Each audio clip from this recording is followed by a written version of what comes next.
Hi folks.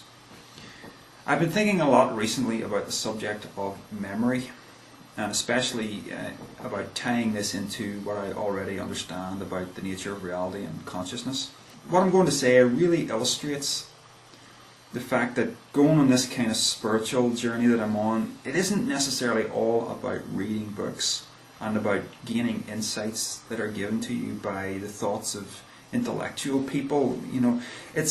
It's just as much about sitting on your own and asking yourself deep questions and basically joining the dots between what you've already learned and what you're now asking yourself. And sometimes the most profound things can emerge, and this is very much the case with this one. So we're going to talk about memory for a few minutes. Now, it occurred to me to ask myself the question, when I think about my life and I think about the fact that I have this hunger for significance, I want my life to matter.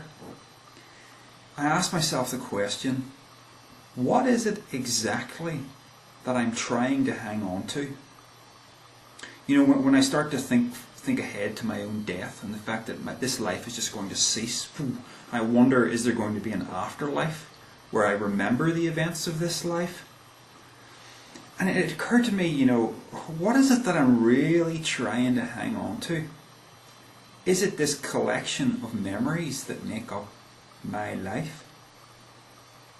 If that's true, it occurs to me to take a look at just how much I've already forgotten. If I cast my mind back to years 1 to 10 of my life, there are only fragments remaining. My earliest memory, it's either my first day at school or being traumatized by a horror movie. I have these two really early memories. I don't know which came first, but everything beyond that is just gone. And I have some memories of playing with my parents. I have a few scattered memories of school life in primary school. But other than that, most of it's just gone. So, and here I am, I'm age 37, and every day I'm having new experiences and I'm making new memories. Now, when I'm 70 years old, assuming I'm still alive, when I'm 70 years old, how much am I really going to remember from when I was 37? Now, there's something to be learned here. There's something profound to be learned here. Now, when we want to perpetuate our ego into some kind of afterlife experience where we remember our earthly life, I have to remember that so much of my earthly life is already gone. And what this means is, here's one of the profound insights that you can make here.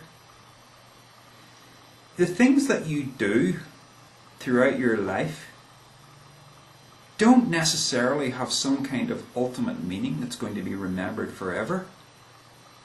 They only have significance and meaning for the moment in which they happened.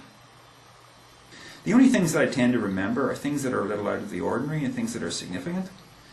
Everything else is gone.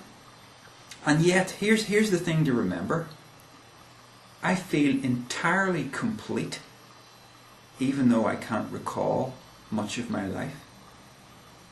Here's another question that occurred to me to ask. If I had an accident right now,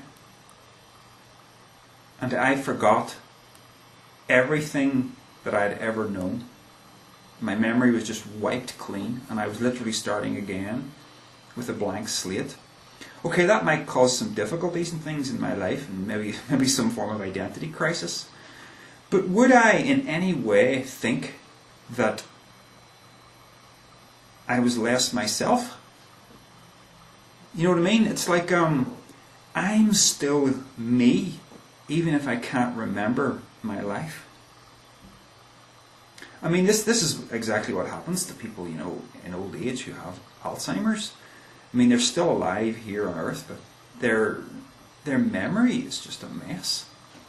Now, I can't disprove that maybe when we go to some kind of afterlife experience that we suddenly have 20/20 vision in terms of our memory, that it all suddenly comes flooding back.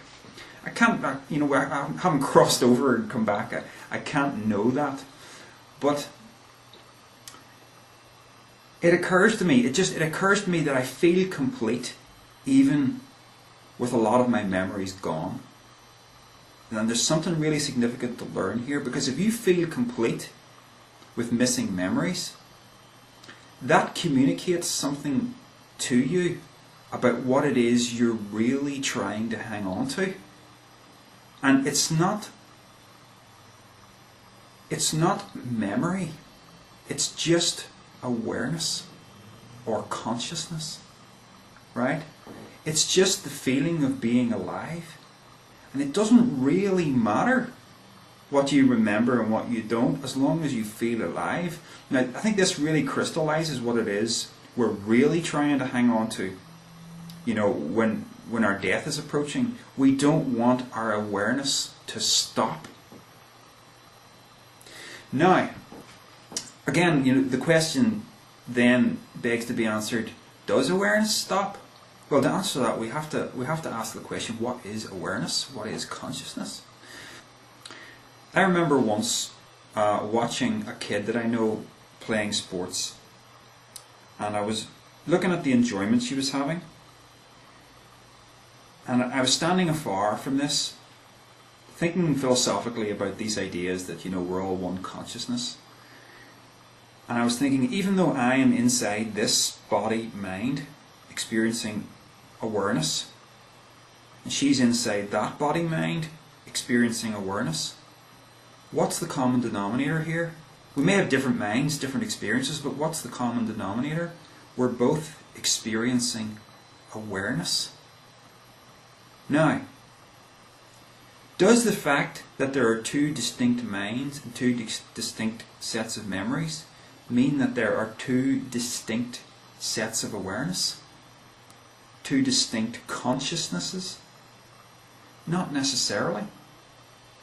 How about the idea that there is one awareness having innumerable experiences of mind? So there are all these different experiences going on, all these different sets of memories being collated, but there's just this one awareness experiencing it all. And the big illusion that we all tend to buy into until we really think about it is that we are a separate awareness from everyone else, when it's just awareness. Awareness having different experiences. Now, another person that might, walk along the street out there, there's another form of consciousness. Or if you like, there's awareness with a different set of memories and a different mind. Just like my 5-year-old self is a different mind with a different set of memories that I don't even have anymore. You know what I mean? I'm trying to communicate this idea that we're all awareness, and it's real simple. It's so simple that you almost have to think, it couldn't be that simple. The only thing that exists is awareness having different experiences of mind. So this whole thing about memory, this holds the potential of completely redefining your worries about some kind of afterlife experience, your worries about consciousness continuing after you die. Because, here's the thing. If the only thing that exists is awareness, having different experiences, I'm going to imagine myself, lying on my deathbed, and maybe someone's with me and they're holding my hand, trying to comfort me. And I draw my last breath, and I'm wondering, what's next? What's coming next? I draw my last breath, and this body and mind stops, and I'm gone. But here's the thing. I'm not gone. I am the person holding my hand. We're only awareness having different experiences of mind. So the only thing that really died was a collection of memories known as Darrell Sloan. Awareness lives on in every one, and everything. You know, it's the really, really profound thing is when you can look at another person and see yourself. You can only do that when you stop defining yourself as ego. Stop defining yourself as your mind with your memories.